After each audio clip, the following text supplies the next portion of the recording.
పోన్లండి రచయితలకి ఒక అంటే ఒక మంచి స్టేజ్ సినిమా ఇండస్ట్రీలో వచ్చింది. గౌరవ పరంగా వేటూరు గారు, ఆత్రేయ గారు అది స్వర్ణయుగం అయి ఉండొచ్చు రచయితలకి.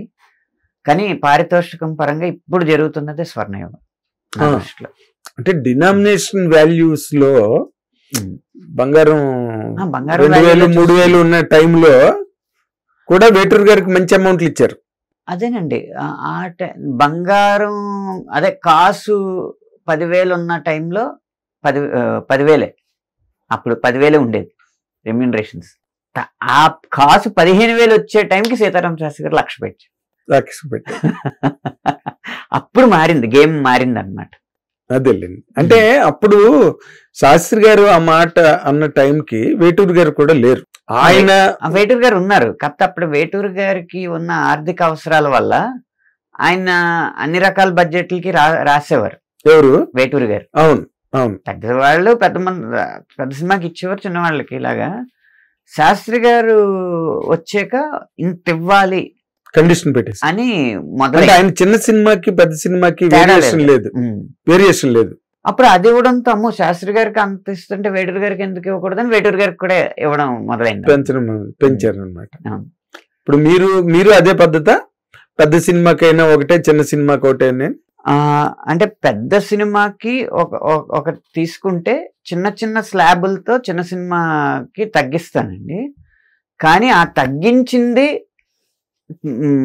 వర్ధమాన రచయితలకి ఇచ్చేంత తక్కువ ఉండదు కాదు. ఎందుకు అంటే అంతకు నేను చేస్తే వాళ్ళకి అవకాశం ఉండదు.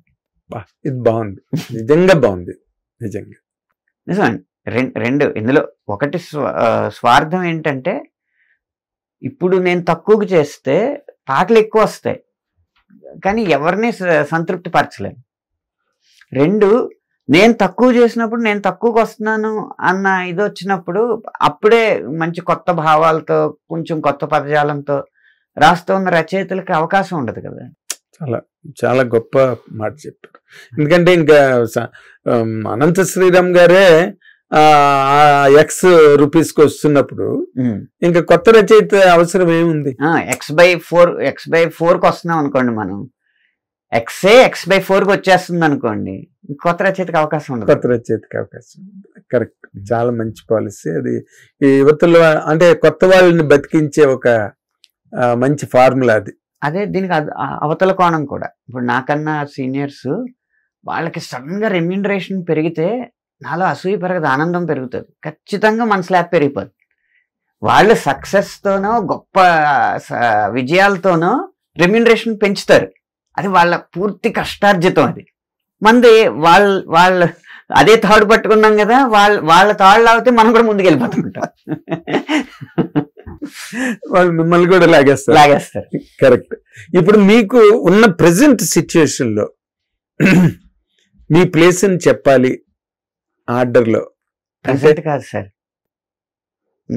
గత 15 ఏళ్ల నుంచి మళ్ళీ ఇప్పుడు గడవబోయే 15 ఏళ్ల వరకు కూడా నా స్థానం నెంబర్ 2. ఎప్పుడు నెంబర్ 1 కాదు. నెంబర్ 1 ఎవరు? ఇప్పుడు ఉన్న సినారియోలో నెంబర్ 1 చంద్రబోస్ గారు ఉంటారు. అప్పుడు ఒక టైంలో శాస్త్రి గారు ఉండేవారు, ఒక టైంలో వేటూరు గారు. ఎందుకు చెప్తున్నా అంటే నాది ప్రత్యేకత కాకుండా పాటల్లో ఇప్పుడు మేము చెప్పాం కదా, ఇలా మొత్తం కెరీర్ నటు మాస్ ఇటు క్లాసు ఇలా డివైడ్ చేసుకుంటా మొత్తానికి అన్ని రాయగలను అన్న ఇది తీసుకొచ్చాను కదా. అవును. కాకపోతే ఆ మాస్ పాటకి అద్భుతంగా రాసే ఒక రచయిత ఉంటాడు ఎప్పుడు ఆ ట్రెండ్కి. ఆయన అవైలబిలిటీ లేకో టైం లేకో ఆయనకి, లేకపోతే ఆయన రాసింది ఆ పాటకు కుదరకో, షూటింగ్ అర్జెంట్ అయిపోయో జరిగినప్పుడు మరి ఎవరు రాయగలరు అంటే అది మాస్ పాటైనా క్లాస్ పాటైనా రెండో పేరు నాది వస్తుంది. అలాగే ప్రేమ పాటైనా, అలాగే విరహగీతం అయినా, అలాగే పెళ్లి పాట అయినా, ఏదైనా, లేకపోతే ఒక టిపికల్ సిచ్యువేషన్ అయినా, లేకపోతే ఒక ఫిలాసఫీ అయినా, లేకపోతే ఒక ఆర్షధర్మం సంబంధించిన పాట ఏదైనా, అలా ఏది చూసినా నెంబర్ 1 ఉంటారు, నెంబర్ 2 ఉంటాను అనమాట. ఎప్పుడు చెప్పారు ఎప్పుడు నెంబర్ 2ఏనండి. నేను నెంబర్ 1 అని ఎప్పుడు గర్వంగా చెప్పను, ఎప్పుడు నెంబర్ 2ఏ. కానీ 3కి ఎప్పుడు వెళ్ళదు. నెంబర్ 1 అవ్వాలంటే ఏం చేయాలండి? నాకు అవ్వాలని లేదండి, ఎందుకంటే నెంబర్ వన్ స్థానానికి స్ట్రెస్ ఎక్కువ ఉంటుంది. ఎందుకు ఉంటుంది? మీకు మంచి ఎక్స్పెక్టేషన్ ఉన్న చోట స్ట్రెస్ ఉంటది కదా ఎప్పుడు. మీ మీద ఇప్పుడు ఎక్స్పెక్టేషన్స్ తక్కువ ఉంటాయి. ఎక్స్పెక్టేషన్స్ తక్కువ ఉంటే అనంత్ ఎంత అడిగితే ఎందుకు ఇస్తారు? ఎంత అడిగితే అంత ఇచ్చి రాయించుకుంటారు. మినిమం గ్యారంటీకి ఎక్కువ డిమాండ్ అండి ఇప్పుడు. ఓకే, మిమ్మల్ని ఇంకా మీరు మినిమం గ్యారంటీలోనే నేను నన్ను మినిమం గ్యారంటీలోనే పెట్టుకుంటే, నా దగ్గరికి వస్తే పాటకు అన్యాయం జరగదు అంతే. న్యాయం జరుగుతుందని అంట్లా, అంటే అద్భుతం జరుగుతుందన్న గ్యారంటీ ఇవ్వలేం, అద్భుతానికి గ్యారంటీ ఇవ్వలేం, అన్యాయం జరగకపోవడానికి గ్యారంటీ ఇస్తారు. బాగుంది, బాగా చెప్తున్నారు మీరు. అద్భుతాలు అనేవి జరిగినాయి, అవి యాదృచ్ఛికాలుగానే భావిస్తాను నేను. కరెక్ట్, ఇది బాగుంది, ఇది మరీ బాగుంది. అద్భుతాలు జరిగాయి కానీ అవి యాదృచ్ఛికం అని మీరు అంటేనే అందం వాటికి. అద్భుతాలకి అదేమి మోడెస్టీ కోసం కూడా కాదు సార్, మోడెస్టీ ఏం కాదు, నిజంగా అవి యాదృచ్ఛికాలు కాకపోతే దాని తర్వాత వచ్చే ప్రతి పాట కూడా అద్భుతం అయ్యేది. మరి అలాంటి అద్భుతాలు మీరు రాయాలంటే ఆ సన్నివేశాలు కూడా కావాలి కదండి. అన్ని కుదరాలి కదా, ఏం రాయిస్తారు, ఎక్కడ రాయిస్తారు అద్భుతం? అదే అద్భుతమైన సన్నివేశం ఇచ్చినప్పుడు ఒక్కోసారి నాకు పలకపోవచ్చు, ప్రతిసారి పలుకుతుందని కూడా రూల్ లేదు కదండి. అలాగే మిస్ అయిన పాట ఉందండి మీకు? ఇది పలక్క బాగలేదు ఇది అని బ్లాటెంట్ గా ఇంకొక రైటర్ చేత రాయించుకునే సందర్భం ఉందా? ఉన్నాయి సార్, ఉన్నాయి ఖచ్చితంగా ఉన్నాయి. మీరు ఫెయిల్ అయ్యి? నేను రాసింది వాళ్ళకి నచ్చలేదు, నేను ఫెయిల్ అయ్యానా లేదా అనేది ప్రేక్షకుల ముందుకు వస్తేనే కదా తెలిసేది. నేను రాసింది వాళ్ళకి నచ్చలేదు, చాలాసార్లు జరిగింది, నాకే కాదు అందరికీ జరుగుతుంది. చంద్రబోస్కి తక్కువేమో అనుకుంటున్నాను సార్, అంటే నాకున్న అనుభవంలో. అవునా?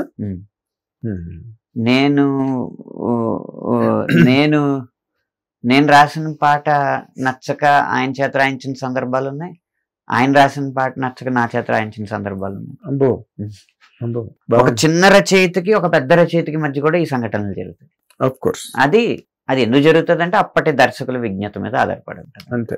సమకాలీన పరిస్థితులు, అప్పటి పరిస్థితులు, కాలమాన స్థితిగతులు, దేశ కాలమాన పాత్రలు అంటారు. బాగుంది. టీవీ యాప్, ఇందులో short news, live news, entertainment shows, movies, digital magazines తో పాటు మీ జిల్లా వార్తలను కూడా ఫ్రీగా చూడొచ్చు. ఇంకెందుకు ఆలస్యం, వెంటనే హిట్ టీవీ యాప్ ని డౌన్లోడ్ చేసుకుని ఫ్రీగా ఎంటర్టైన్మెంట్ పొందండి. Hit TV app, hit TV app, please download hit TV app. Hit TV app ని ఫ్రీగా డౌన్లోడ్ చేసుకుని ఎంజాయ్ చేయండి. మీకు నచ్చిన ఎంటర్టైన్మెంట్ కోసం హిట్ టీవీ యాప్ ని ఫ్రీగా డౌన్లోడ్ చేసుకుని ఎంజాయ్ చేయండి. హిట్ టీవీ యాప్ ని డౌన్లోడ్ చేసుకుని ఆస్వాదించండి, ఆశీర్వదించండి. ఇంతమంది సెలబ్రిటీలు హిట్ టీవీ యాప్ ని డౌన్లోడ్ చేసుకోండి అని చెప్తున్నారంటే ఎంత మంచి యాప్ ఆలోచించండి. అమెరికా అమెరికాలో చదవాలనుకునే వాళ్ళకి విశ్వసనీయమైన పేరు మన శౌర్య కన్సల్టెన్సీ. యూకేలో 1 year masters, 2 years work permit up to 5 years visa. Contact Shaurya consultancy. Contact 89851 89851.